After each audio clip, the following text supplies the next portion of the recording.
Hi everyone, it's Darlene. Welcome to this week's video using Faber-Castell Design Memory Craft products. Today I'm going to be using the Pitt Pastel pencils. I've got several different colors I'm going to be working with. And I'm also going to be using the Art Grip Aquarelle pencils. These are watercolor pencils. And I'm going to be using my aqua painter, which is just a water tube and a brush. I've got the Hero Arts Artist Butterfly, which is kind of an old stamp, and some black Hero Arts cardstock that has a white backing on it. I've got my Strathmore watercolor paper and some Simon Says stamp ink. I'm using khaki here because I want an image that's dark but not too dark. So it kind of gives me kind of a light brown image. I'm going to start by coloring with these pastel pencils, and they go on kind of chalky, and I'm using the watercolor paper because these pastel pencils work really great on texture. And so as you can see, you get kind of white areas in there because of the texture of the paper. And I'll show you what I'm going to do with those. But anyway, I'm just going to go through here using a few different colors. I'm going to color them in. And because they go on kind of like chalk, you can blow on it and the chalk kind of disappears if you get some excess that comes off the pencil. And as you can see, the color is really vibrant. So here I am with my aqua painter, and what I'm doing is I'm just applying just a tiny bit of water and covering up or smoothing out really the coverage of the pastel pencil on the textured paper. And in between colors, I just kind of wipe my brush off to clean it. And I just need a little bit on these blue areas. Alright, I'm going to speed this up a little bit. I'm just going to do the bottom just the same. Okay, so now I've got the black pencil, the pastel pencil, and I'm just outlining it. So I was kind of going for more of a doodle kind of look with this outline. So it doesn't really matter if it's not exact or if it's thick or thin in different places. I'm just going over the whole thing with black.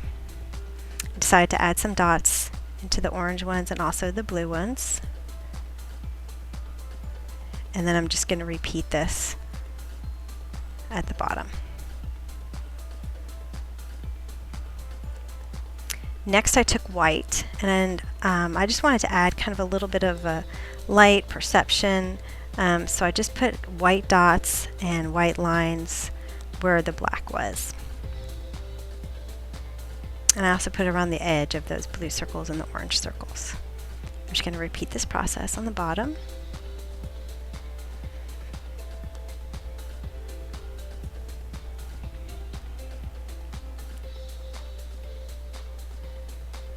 There's kind of another edge on this butterfly, so I just took the same blue pencil that I used on those dots in the center, and I colored it in on the outside. And now I'm taking my aqua painter, and I'm just going to smooth out those black lines. It really doesn't take much, just a little swipe.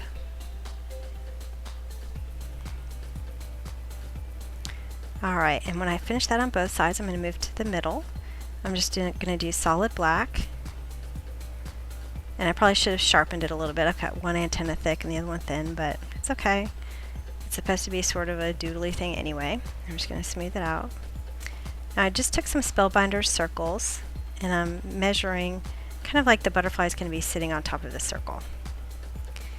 And I'm just going to draw with my black pastel pencil around the circle where it meets at the butterfly.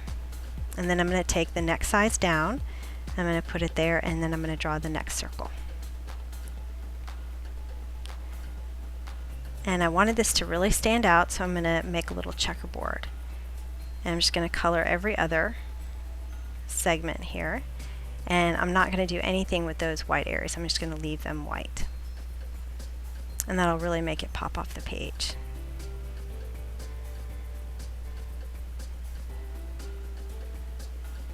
And then once again, I just smooth out my color with the aqua painter.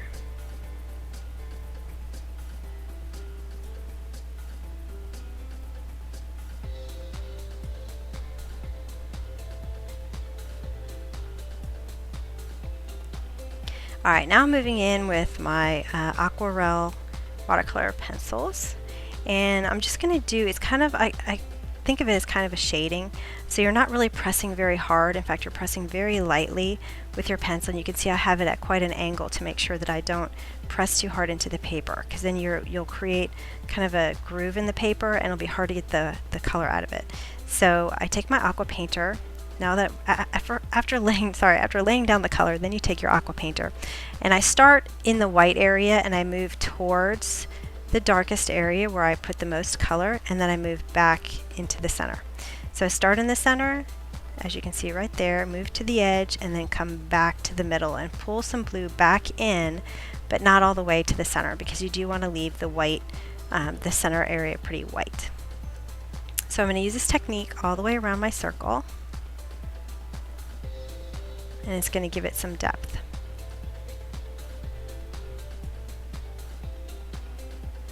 And you want to be careful because it will smear on the black. So I'm just being careful to color around those antennae.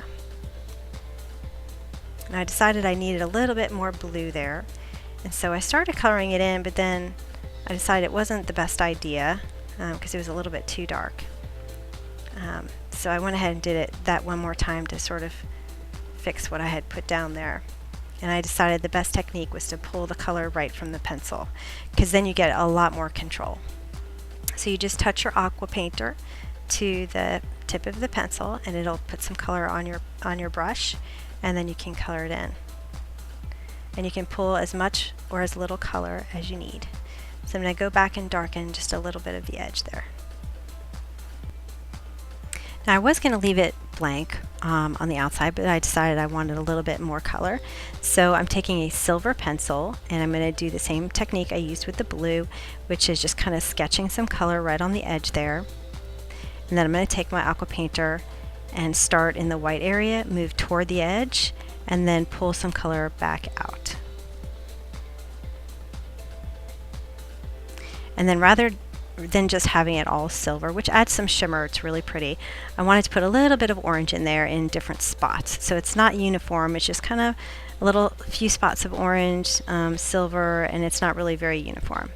But how I applied the orange was directly to the tip. So I put my aqua painter directly onto the tip and put some on there so I can have a lot of control over where that orange went, because I didn't want too much orange.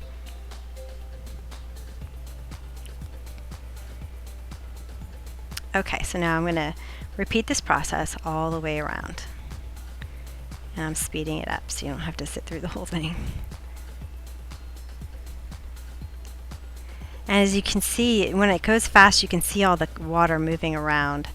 And I wanted to make sure I didn't make it too uniform. You don't want to color it all the same. You want it to have some interest, so you have, pools of color. So, you can spend a lot of time trying to make it perfect, and you probably could make it pretty perfect, but that's not really the kind of look that I was going for. I wanted it to look more of like a watercolor. Alright, the last step, I decided I wanted a little bit more dimension. So I took the black Aquarel Art Grip pencil and I added a little bit more to the edge, so it kind of gives a shadow for that ring.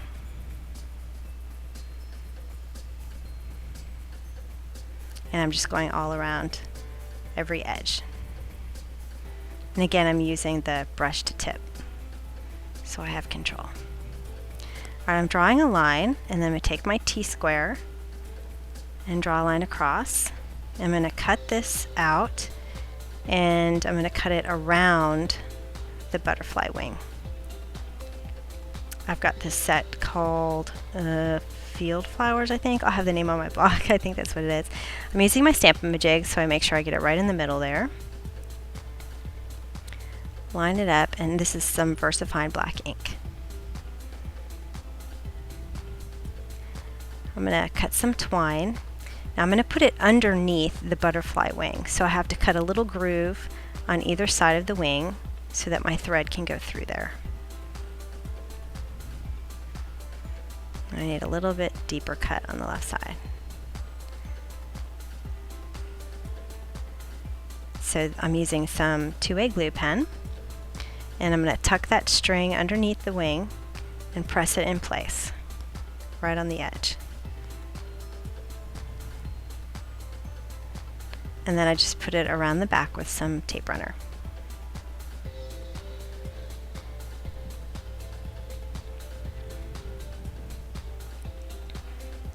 Okay, finally I'm just going to adhere this panel to my black Hero Arts cardstock, which is white on the inside, so it's great for layering. And then I'm just going to make a bow out of my twine and take a glue dot. Just stick my glue dot there and put the bow right on top. And then I realized that I forgot a spot on my circle. I didn't make the circle low enough, so I needed to add that to the bottom. So I used a white gel pen to cover it since I had already put blue over that, so that's how I fixed that mistake. Anyway, I hope you enjoyed this. This was really fun coloring. I love these products, and I will see you next week. Thanks for watching.